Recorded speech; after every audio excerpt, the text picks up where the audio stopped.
Hello అండి. ఎలా ఉన్నారండి? నేనైతే బాగున్నాను. మీరు కూడా బాగున్నారని, బాగుండాలని కోరుకుంటూ, ముందుగా మనం అమెరికా అధ్యక్ష పదవిని చేపట్టినటువంటి డొనాల్డ్ ట్రంప్ గారికి శుభాకాంక్షలు తెలుపుకుంటూ, ఆయన తొలి రోజు తీసుకున్నటువంటి నిర్ణయాల గురించి మాట్లాడుకుందాం.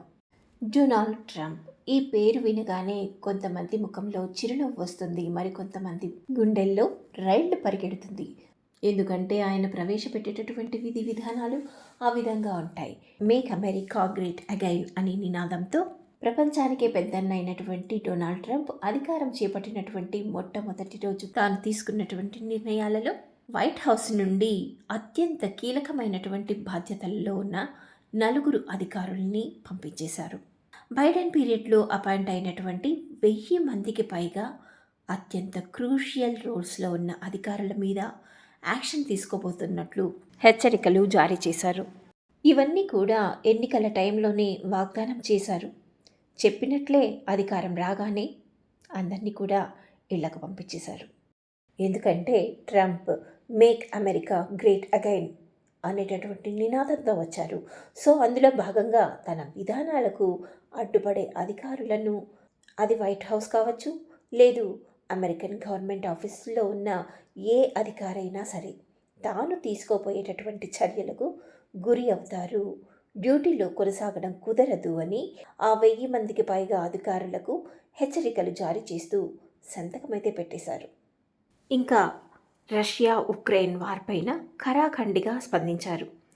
రష్యాని పుతిన్ నాశనం చేస్తున్నారని పుతిన్ పైన నిప్పులు చెరిగారు.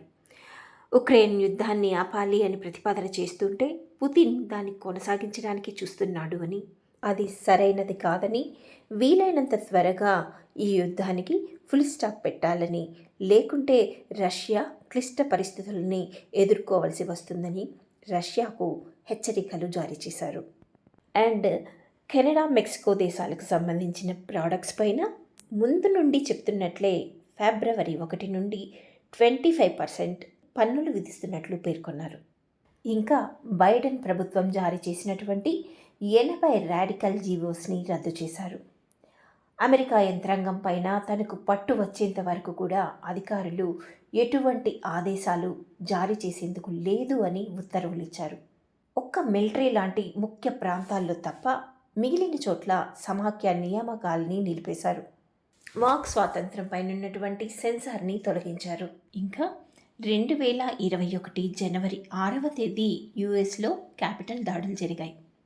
అప్పట్లో బైడెన్ ప్రభుత్వం ఆ దాడుల్లో పాల్గొన్న వాళ్ళపైన కేసులు పెట్టారు. వాళ్ళందరూ కూడా ట్రంప్కి మద్దతుదారులు. ట్రంప్ ఎన్నికల టైంలోనే తాను కానీ అధికారంలోకి వస్తే మొదటి రోజునే వాళ్ళందరికీ కూడా క్షమాభిక్ష పెట్టి ఉన్నటువంటి కేసుల్ని కొట్టివేస్తానని మాట ఇచ్చారు. చెప్పినట్లుగానే అమెరికన్ రాజ్యాంగంలో అమెరికన్ ప్రెసిడెంట్కి ఒక ప్రత్యేకమైనటువంటి అధికారం ఉంటుంది. సో ట్రంప్ తనకున్నటువంటి స్పెషల్ పవర్తో ఒకే ఒక్క సంతకంతో ఇప్పుడు ఆ 1500 మంది పైన ఉన్నటువంటి కేసులన్నీ కూడా ఒక్క సంతకంతో కొట్టిపారేశారు. ఇది అమెరికన్ న్యాయ వ్యవస్థలో జరుగుతున్నటువంటి అతి పెద్ద విచారణ. అలాంటి ఒక విచారణని ప్రపంచ పెద్దన్న ఒక్క సంతకంతో క్లోజ్ చేసేశారు. ఇక ట్రంప్ తీసుకున్నటువంటి అతి ముఖ్యమైన నిర్ణయాలలో కీలకమైనది డబ్ల్యూహెచ్ఓతో తెగదెంపులు చేసుకోవడం.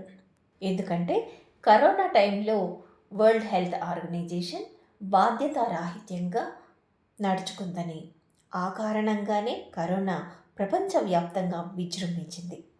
అమెరికాలో ట్యాక్స్ పేయర్స్ ద్వారా కలెక్ట్ చేస్తున్నటువంటి మిలియన్స్ ఆఫ్ డాలర్స్ని డబ్ల్యూహెచ్ఓకి అమెరికా కడుతోంది. సో ఇలా బాధ్యతారాహిత్యంగా నడుచుకుంటున్నటువంటి సంస్థకి ఇక తాము ఎటువంటి సొమ్ములు చెల్లించబోమని, అమెరికాకి డబ్ల్యూహెచ్ఓకి ఎటువంటి సంబంధం లేదని, ఇది తాను తీసుకుంటున్నటువంటి కీలక నిర్ణయాలలో ఒకటని చెప్పేశారు. ట్రంప్ తీసుకున్నటువంటి నిర్ణయాలలో అతి ప్రధానమైనది, కీలకమైనది అమెరికన్ పౌరసత్వ రద్దు. ఇకపైన విదేశీ మహిళలకు అమెరికాలో డెలివరీ అయితే ఆ పుట్టబోయే బిడ్డకు అమెరికన్ పౌరసత్వ హక్కు ఉండదు. దాన్ని రద్దు చేస్తున్నట్లు ప్రకటించేశాడు. అమెరికా పౌరసత్వ హక్కుని రద్దు చేయడంలో మొదటి రోజు నుంచే దూకుడుగా ఉన్నారు. ఇదివరకైతే వివిధ కారణాలతో అమెరికాకి వెళ్ళినటువంటి విదేశీ మహిళలు అక్కడే ప్రసవిస్తే ఆ పుట్టిన బిడ్డకి అక్కడ ఎన్ఆర్ఐ హోదా వస్తుంది. సో ఆ బిడ్డను అడ్డు పెట్టుకొని వాళ్ళు పేరెంట్స్గా అక్కడ గ్రీన్ కార్డుని తీసుకునేవాళ్ళు. అంటే వాళ్ళు అక్కడే అమెరికాలోనే స్థిరపడడానికి ఒక మార్గాన్ని సులభంగా పొందేవాళ్ళు అనమాట. బట్ ఇప్పుడు అలా కాదు.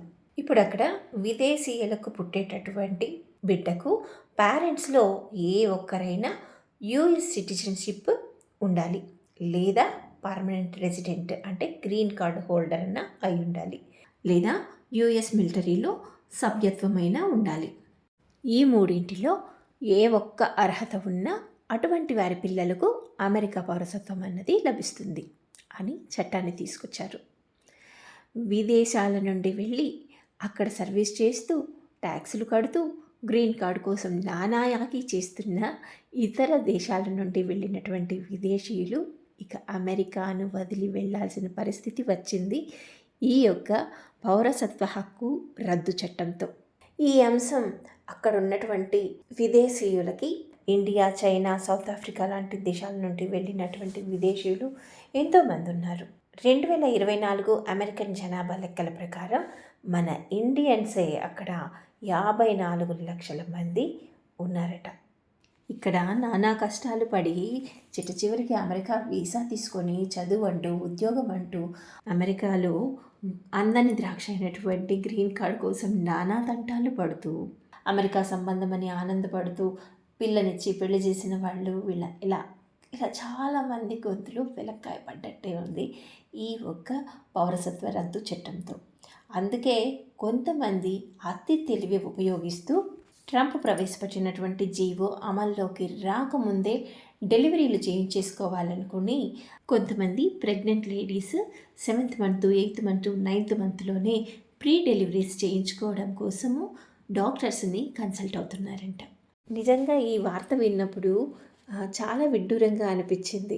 అమెరికన్ పౌరసత్వం కోసం ఎందుకు ఇంత వెంపర్లాడుతున్నారు అంటే, ఒక పరాయి దేశ పౌరసత్వం కోసం తన కడుపులో ఉన్న బిడ్డకి ఏం జరిగినా పర్వాలేదు అంటూ ప్రీ డెలివరీస్ చేసుకుంటున్నటువంటి ఇలాంటి తల్లిదండ్రుల్ని అసలు ఏమనాలి అర్థం కావడం లేదు.